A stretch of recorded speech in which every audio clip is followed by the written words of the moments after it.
I'm about to experience weightlessness for the first time. Oh my god. Oh my god. That is so strange. Oh my god. Oh my god. This is totally freaky. This is way better than I expected. I'm just going to say this right now. I'm going up to the ceiling, and here we are. I am ridiculously excited because behind me is a zero-G plane. I'm in France. I was invited here by the YouTuber Bruce. This is Bruce, Diana, physics girl.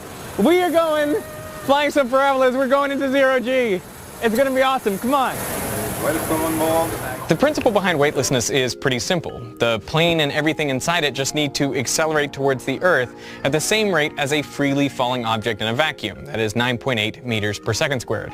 So you can think of your body as this pen and the plane as this bottle, and when it's freely falling, there's no contact force between the pen and the bottle, and so the pen feels weightless. So you might think the way to do this is just to put the plane into a dive, but that's not actually how it works. Instead, the plane starts climbing at a steadily increasing angle. With no windows inside, it's impossible to tell that this is happening, and all you feel is pressed into the floor with a force 1.8 times your body weight. This is because the plane's acceleration is directed upwards and perpendicular to the floor, and it makes standing very difficult. Not only are you nearly twice as heavy, all the blood drains from your head and into your feet, which made me pretty dizzy. So weak. Lying on your back is much more comfortable, and we're advised not to move our heads around and look straight ahead, because in Hyper-G, our vestibular system is hypersensitive to movement, which can lead to motion sickness, and that's why this is sometimes called the vomit comet. I kind of like this. It is fun. Feels like someone lying on you. Yeah.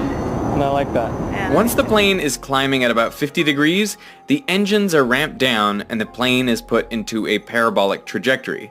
It's at this point that you start experiencing weightlessness. I can feel myself getting lighter. Whoa, that is such a strange feeling. That is so weird. The plane and you are still moving upward, but you are accelerating downward. There's Diana.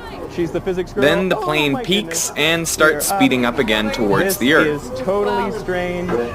The whole time, the plane is accelerating toward Earth with the same acceleration as a free-falling object in vacuum. The pilots have to very skillfully adjust the thrust to perfectly balance air resistance and maintain exactly this acceleration. Okay. Oh my goodness. How do you feel?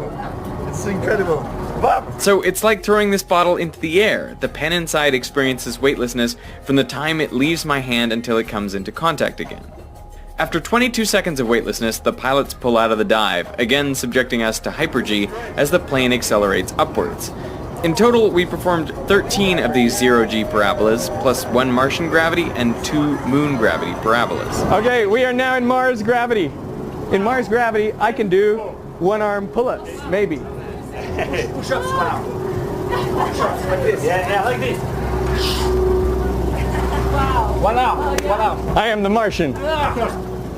We brought along some experiments to do in zero-G. So this is in about 1G of gravity. This is what the flame looks like on this barbecue lighter. Now we're going to try it in Hyper-G, and then we'll try it in zero-G, and it should be... We will see. We will see. We take it for granted that flames have this distinctive shape, but that's only because of gravity. The products of combustion have more energy and so move around faster and take up more space than the cooler air around them. Therefore, there's a buoyant force on them which is greater than their weight, and so hot air rises. This helps pull in the oxygen from around the flame to continue the reaction. We're going through Hyper-G.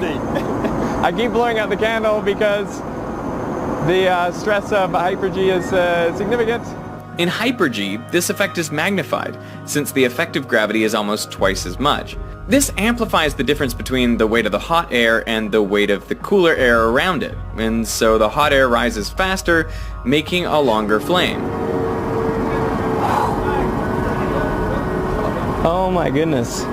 Look how that flame just wafts in zero-G because there's much less buoyant force to carry away. And so the combustion is not as good. You can see a lot of smoke coming off of that candle. That is incredible.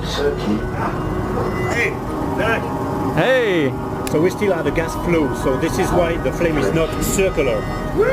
It still goes up because... It is not a sphere, but it looks very strange. In zero G, the hot air is still less dense than the cooler air, but now there is no weight and no buoyant force. So the flame doesn't rise as high. This flame still maintains some of its shape because of the flow of fuel from the lighter. Otherwise, the flame would form a sphere, like on the space station, where it's very difficult to maintain the combustion reaction because it's hard for oxygen to access the fuel with all of the combustion products getting in the way. So if you're ever unsure about what the gravitational acceleration is where you are, well, looking at a flame is a pretty good way of finding out. I also brought along a slinky to try the slow motion slinky drop, but in zero G. Of course, here I couldn't dangle the slinky under its own weight, so I swung it around my head instead. The effect should be similar, with each coil stretched to provide the tension that keeps the length of slinky beyond that accelerating in uniform circular motion. I wanted to see what happens to the end of the slinky when I let go. Here we go, 3, 2, 1.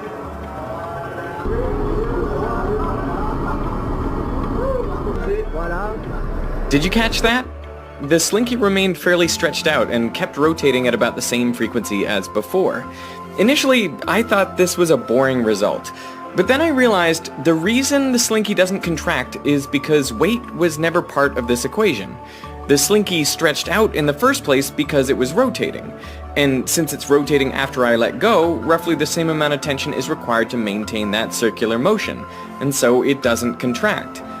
In zero G, it's possible to have a stretched slinky rotating in place without contracting. As long as the tension in the slinky provides the centripetal force, it'll keep spinning. This just goes against my intuition, which is made, of course, only out of experiences with gravity. Being weightless was an unforgettable experience, but maybe my favorite part was how it challenged my intuition. And that's the reason we need to do research in zero G.